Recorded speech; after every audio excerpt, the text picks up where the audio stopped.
அதிமுக அமைச்சர்கள் தங்களுடைய தொகுதிக்கு வருவதற்கு அச்சமடைவதாக ஸ்டாலின் கிண்டல் செய்தார்.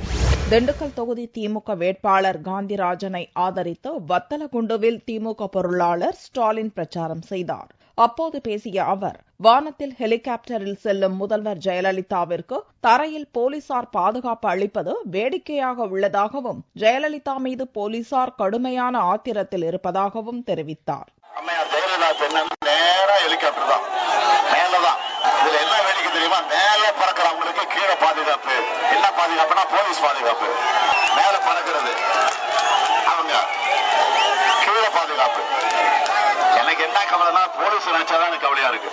நீங்க வேணா பாருங்க, நம்மளை விட காவல்துறையை சார்ந்த போலீஸ்காரங்க தான் இப்ப ரொம்ப கோபமா இருக்காங்க நம்ம மேல.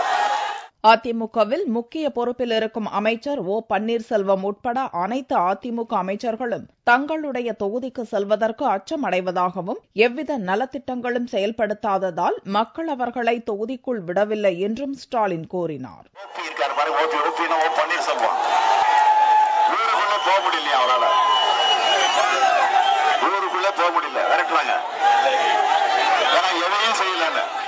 குடிநீரை 10 ரூபாய்க்கு அரசே விற்கும் அளவுக்கு தமிழகத்தில் தண்ணீர் தட்டுப்பாடு ஏற்பட்டுள்ளதாகவும் ஸ்டாலின் குற்றம் சாட்டினார்.